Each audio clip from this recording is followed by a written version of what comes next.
আসসালামু আলাইকুম ওয়া রাহমাতুল্লাহ। কেমন আছো সবাই? আশা করি ভালো আছো। আলহামদুলিল্লাহ ভালো আছি। আজকে আমি তোমাদেরকে পদার্থবিজ্ঞান ষষ্ঠ অধ্যায়ের পদার্থের প্রসারণ নিয়ে আলোচনা করব। আমরা প্রথমে কঠিন পদার্থের প্রসারণ নিয়ে আলোচনা করব। তো আমাদের কঠিন পদার্থের তিন ধরনের প্রসারণ হতে পারে। এক হচ্ছে দৈর্ঘ্য প্রসারণ, দুই হচ্ছে ক্ষেত্র প্রসারণ, তিন হচ্ছে আয়তন প্রসারণ। ঠিক আছে? প্রসারণ কি জিনিস?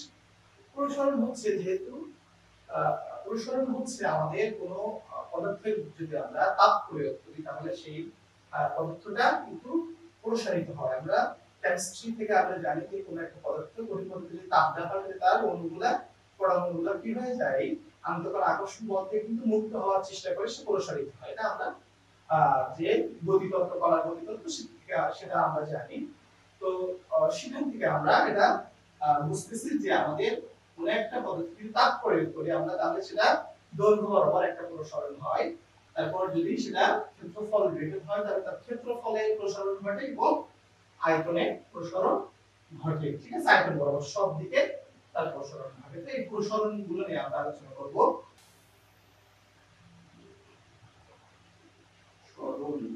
প্রসারণ এটাকে আমরা আলফা দিয়ে চিহ্নিত করি। দৈর্ঘ্য প্রসারণ থেকে আমরা দৈর্ঘ্য প্রসারণ সহগ পাবো। ক্ষেত্র প্রসারণ থেকে আমরা ক্ষেত্র প্রসারণ সহগ এটাকে আমরা বিটা দিয়ে প্রকাশ করি। আর আয়তন প্রসারণ থেকে আমরা পাবো হচ্ছে আয়তন প্রসারণ সহগ এটাকে আমরা গামা দিয়ে প্রকাশ করি। কি দিয়ে? গামা। ঠিক আছে? অর্থাৎ আলফা বিটা গামা। দৈর্ঘ্য প্রসারণ সহগকে আমরা আলফা, ক্ষেত্র প্রসারণ সহগকে আমরা বিটা এবং আয়তন প্রসারণ সহগকে আমরা গামা দিয়ে প্রকাশ করি। এখন আসি আমরা দৈর্ঘ্য প্রসারণ সহগ। ঠিক আছে? দৈর্ঘ্য প্রসারণ সহগ কাকে বলে সেটা আমরা যদি বোঝার চেষ্টা করি যে দৈর্ঘ্য প্রসারণ সহগ কাকে বলে। যে হচ্ছে একক দৈর্ঘ্যের কোন দণ্ডের তাপমাত্রা এক একক বৃদ্ধির জন্য এক একক বৃদ্ধি অর্থাৎ আমাদের তাপমাত্রা ছিল মনে করো 10 সেখান থেকে আমরা করেছি হচ্ছে 11 তাহলে আমাদের কত ডিগ্রি বৃদ্ধি পেল 1 ডিগ্রি।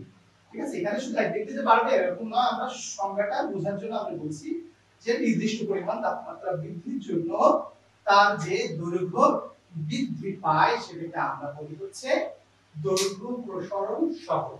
সংজ্ঞাটা আবার একটু বোঝার চেষ্টা করো। দৈর্ঘ্য প্রসারণ সহগ কাকে বলে? একক দৈর্ঘ্যের অর্থাৎ একটা নির্দিষ্ট দৈর্ঘ্যের কোনো বস্তুর তাপমাত্রা যদি আমরা থাকে T1 সেটাকে তাপ বাড়ানোর ফলে যদি তার দৈর্ঘ্য বেড়ে কি হয়ে যায় L2 হয়ে যায় এবং তার তাপমাত্রা যদি হয় হচ্ছে T2 তাহলে কি বলা হচ্ছে আমাদের একক দৈর্ঘ্যের কোনো বস্তুর তাপমাত্রা এক একক বৃদ্ধির জন্য তার যে পরিমাণ দৈর্ঘ্য বৃদ্ধি পায় সেটাকে আমরা বলছি হচ্ছে দৈর্ঘ্য প্রসারণ সহগ। সংজ্ঞাটা একবারেই সহজ। সংজ্ঞাটা এভাবে বুঝতে রাখবা, তুমি সূত্র থেকেই সংজ্ঞা বলবা। একক দৈর্ঘ্যের কোনো বস্তুর তাপমাত্রা এক একক বৃদ্ধির জন্য যে পরিমাণ দৈর্ঘ্য বৃদ্ধি পায় তাকে আমরা বলি দৈর্ঘ্য প্রসারণ সহগ। এই প্রসারণ সহগের একক কি দেখো, তোমরা যদি বোঝার চেষ্টা করো উপরে আছে আমাদের দৈর্ঘ্য, নিচেও কি আছে দৈর্ঘ্য আছে। তাহলে দৈর্ঘ্যের একক মিটার, দৈর্ঘ্যের একক মিটার কেটে যায় আর নিচে আছে কি তাপমাত্রা। তাপমাত্রার একক কি জানি আমরা কেলভিন। তাহলে আমাদের প্রসারণ সহগের একক কি হবে আমাদের নিচে কেলভিন নিচ থেকে উপরে উঠলে পার কেলভিন। অর্থাৎ আমাদের প্রসারণ সহগের একক কি হবে কেলভিন। দৈর্ঘ্য প্রসারণ সহগের একক কেলভিন, ক্ষেত্র প্রসারণ সহগের একক কেলভিন এবং আয়তন প্রসারণ সহগের একক কেলভিন। তাহলে আমি তোমাদের সংজ্ঞাটা দৈর্ঘ্য প্রসারণ সহগটা কি আমি বোঝাতে সক্ষম হয়েছি কিনা তোমরা বলো। একই ভাবে আমরা লিখতে পারি ক্ষেত্র প্রসারণ সহগ বিটা সমান একক ক্ষেত্রফলের কোন বস্তুর তাপমাত্রা এক একক বৃদ্ধির জন্য যে পরিমাণ ক্ষেত্রফল বৃদ্ধি পায় সেটাকে আমরা বলি হচ্ছে ক্ষেত্র প্রসারণ সহগ। একই ভাবে আমরা লিখতে পারি একক আয়তনের কোন বস্তুর তাপমাত্রা এক একক বৃদ্ধির জন্য যে পরিমাণ আমাদের আয়তন বৃদ্ধি পায় সেটাকে আমরা বলি হচ্ছে আয়তন প্রসারণ সহগ। এটাকে আমরা গামা দিয়ে প্রকাশ করি। তাহলে আমাদের তাপ দেওয়ার কারণে আমাদের পদার্থের দৈর্ঘ্য, কঠিন পদার্থের দৈর্ঘ্য, ক্ষেত্র এবং আয়তন প্রসারণ হতে পারে। সেখান থেকে আমরা দৈর্ঘ্য প্রসারণ, ক্ষেত্র প্রসারণ এবং আয়তন প্রসারণ সহগ পাই।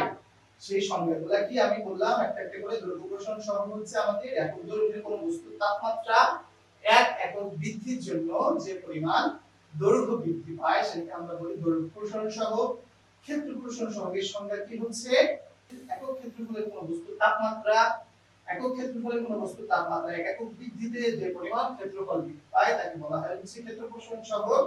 এবং একক আয়তনের কোন বস্তুর তাপমাত্রা একক বৃদ্ধিতে যে পরিমাণ আয়তন বৃদ্ধি পায় সেটাকে আমরা বলি হচ্ছে আয়তন প্রসারণ সহগ। ঠিক আছে? এই তাহলে আমরা আমাদের সূত্রগুলো কিন্তু একদম সবগুলোই সেম সূত্র, এখানে মুখস্থ করার ক্ষেত্রে একটা মুখস্থ করা সবগুলো একই। এখন আমরা যদি একটা অঙ্ক আমরা করার চেষ্টা করি যে আমাদের এখানে আমাদের তাপমাত্রা আছে মনে করো 2 ডিগ্রি সেলসিয়াস, আমাদের বস্তু দৈর্ঘ্য আছে 2 মিটার। কত মিটার? 2 মিটার।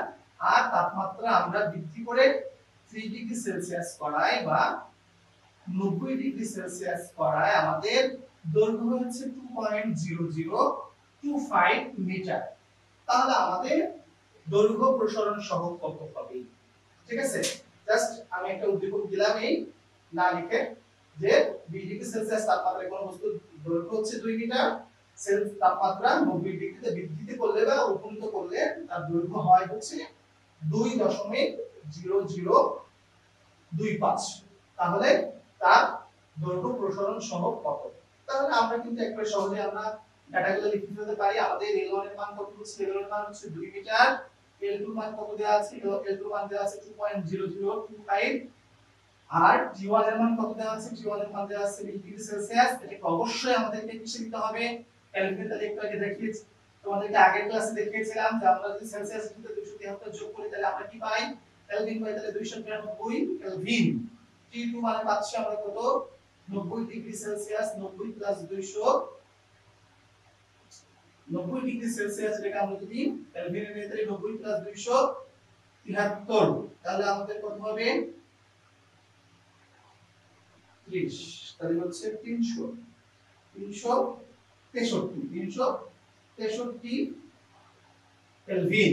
তাহলে আমরা যদি এখন মান বসাই 2.0025 মাইনাস 2 ডিভাইড 2 ইনটু 363 মাইনাস 293, তাহলে আমরা এখানে বিয়োগ করে কত পাবো? 0.0025 ভাগ 2 ইনটু আমাদের এটা বিয়োগ করলে হবে হচ্ছে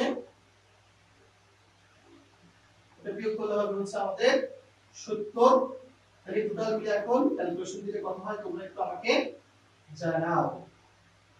140। ঠিক আছে, তারপরে কত হচ্ছে সেটা একক হবে পার কেলভিন। মানটা কত আসে তোমরা ক্যালকুলেশন করে আমাকে অবশ্যই কমেন্ট সেকশনে জানাবে যে অ্যানসার কত আসছে। ঠিক আছে, তাহলে আমরা মোটামুটি এর প্রসারণ সহগ বুঝলাম কিনা? ঠিক আছে, এটা নিয়ে আমি আগামী ক্লাসে তোমাদের দ্বিতীয় সৃজনশীল আলোচনা করার চেষ্টা করব ইনশাআল্লাহ। ততক্ষণ ভালো থাকো, সুস্থ থাকো এবং বেশি বেশি করে আমার ক্লাসটি শেয়ার করবে যাতে এই ক্লাসগুলো তোমার বন্ধু-বান্ধব যারা একটু দুর্বল আছে যেন খুব সহজেই পদার্থবিজ্ঞানটা হাতে করতে পারে। ঠিক আছে, আজকে পর্যন্ত। ওকে, আল্লাহ হাফেজ। আসসালামু আলাইকুম।